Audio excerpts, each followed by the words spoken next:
So Slava and Riga here, Startup Visa Services. So Slava, we did a little video that asked, gave a bit of an update and paused some more questions. So why don't you give us a bit of an update of that recent change and news, and then we'll take it from there. On December 19th, Government of Canada issued a complete pause to the program of the Startup Visa program. It is not a cancellation, it is a pause.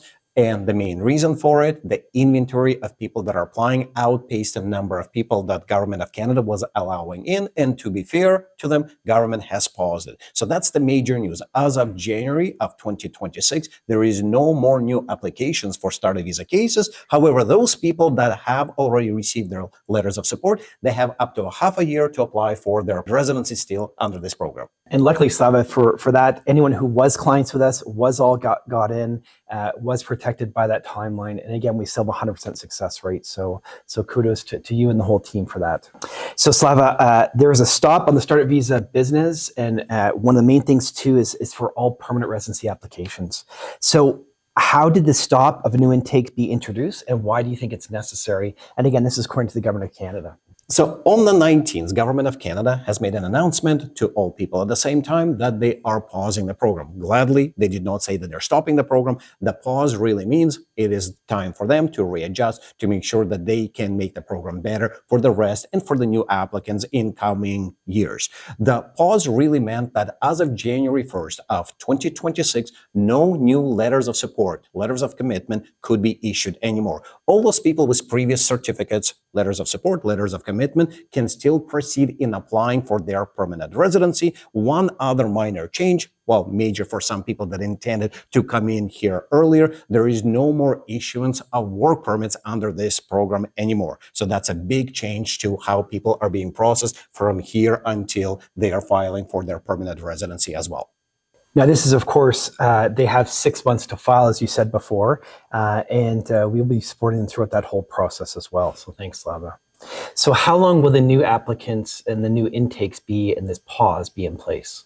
No one knows when they are going to reopen as in being able to issue more letters of support. Government of Canada last year already implemented some sort of a throttling system by allowing just limited number of letters of commitment, letters of support to be issued to just 10 businesses to be supported by a designated organization. That was the very first step that government said way too many applicants are coming in. Over 40,000 people, over 17,000 families have applied through this program, and yet government was only planning to be to a maximum approving 1,000 people per year. So the number of people coming in was outpacing the number that they could be approving. So when will they be reopening? Government did not say, but they did hint that they're planning to introduce a new pilot and a new immigration pathway for entrepreneurs as well.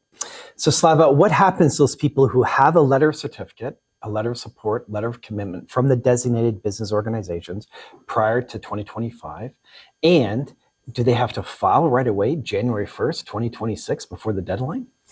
So thankfully, they have time. They have up to 6 months until June of 2026 to proceed in applying. So some of them are still doing their English tests. Some of them are still finalizing their websites. Some of them are winding down their businesses in previous countries. Some of them are looking around to make sure they gather all of the documents. So there is no huge rush to apply for permanent residency right before the year end. So they have up to mid-2026, meaning 6 months from the issuance of their letter of support to still apply for permanent residency.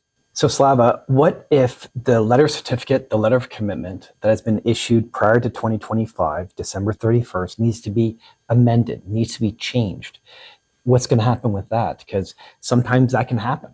So it actually does happen quite often. Letters of commitment and letters of support could be modified, but new ones cannot be issued. So the number that is in the top right corner of it will remain the same. It just the adjusted date is going to appear on the letter of support. Now, I want you to be aware that just because the date has changed, it does not mean that you have an extra 6 months from that point to be applying for permanent residency. You have to start counting from the original letter of support in order for you to stay within a 6 month timeline. Now, the changes happen quite often. The reason could be one of the members becomes non-essential versus essential, or there could be an addition to a business plan, or potentially even a slight modification to a business name. So many reasons why letters of commitment could be modified, but you cannot and should not be doing is relying on a new date for filing of the permanent residency. So Slava, what's the current amount of people that are in the Startup Visa program, and what's the current process times? It's a twofold question. Processing times are based on three new criteria that Government of Canada has released. Number one is you are a priority if someone in your business is already either here in Canada or already applied for your open work permit under Startup Visa, plus you are in a priority stream. So that is the absolute top priority. In order for you to be in a priority stream, you had to have had your letter of support either from a venture capital group or from an angel group or from an incubator that is part of the Canadian Tech Network, or received at least $75,000 funding into your business. So those that are in a priority group, as well as if they have at least one member that is part of the work permit program, they are the absolute top priority. Second level, similar group, but without work permit. So still coming from the priority grouping, which is venture capital, angel, or an incubator that is priority, which is Canada Tech Network, or at least gotten $75,000 in funding, but without the work permit.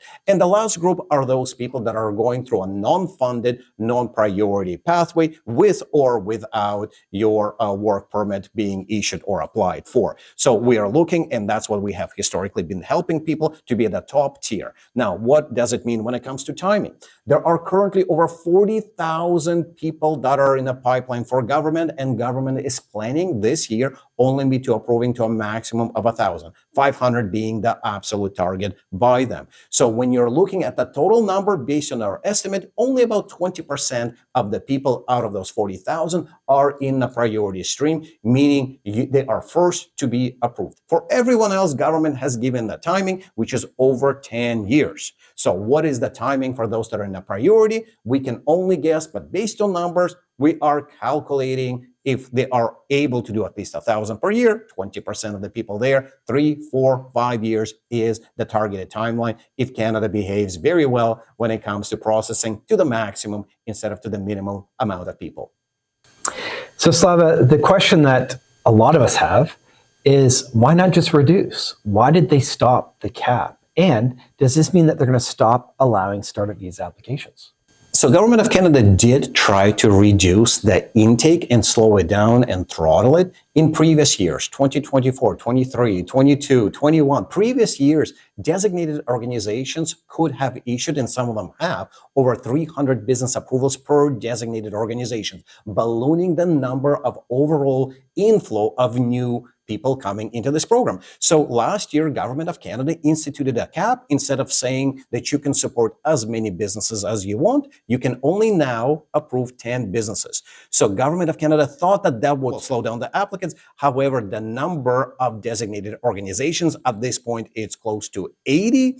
Issuing at least, well, not at least, to a maximum of 10 each of these letters of support, of the letters of commitment, and each one of the letters of commitment can support up to 5 founders, and each one of those founders could have many family members. Some of the people we have helped have 6, 7, 8 kids each. That really has ballooned the number to an unmanageable level by government, and this is why they introduce a pause so they can catch up, clean up the inventory, process those people that are in waiting. And no, it does not mean a complete stop. They'll continue processing those people that have applied with the previous documents for permanent residency, and those people that have received their letter of support prior to the stoppage or pausing of the program, which is in a week from now.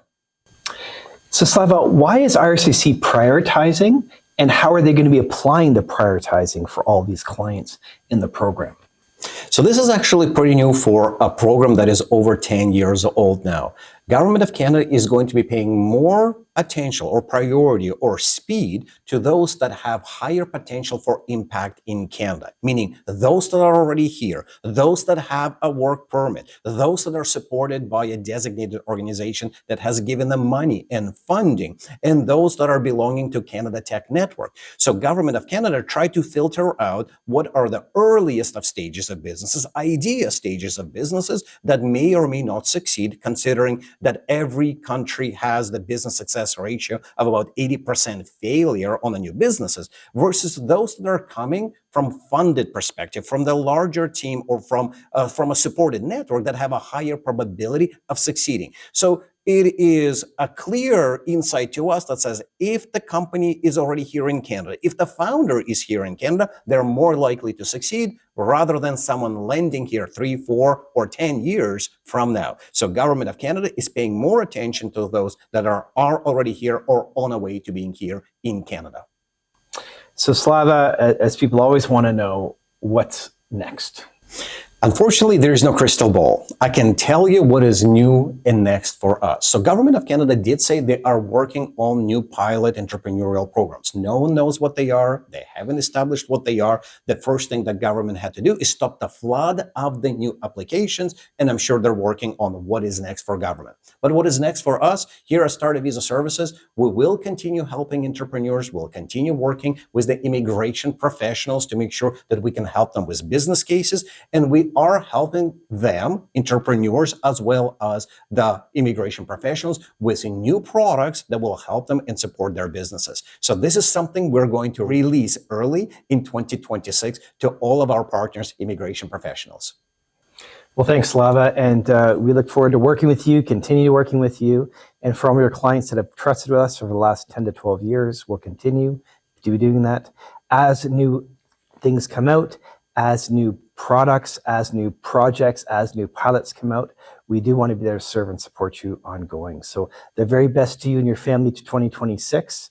And we look forward to a great 2026 together, but wrapping up and honoring our commitments we made in 2025. Thank you. Looking forward to continue working with you in 2026.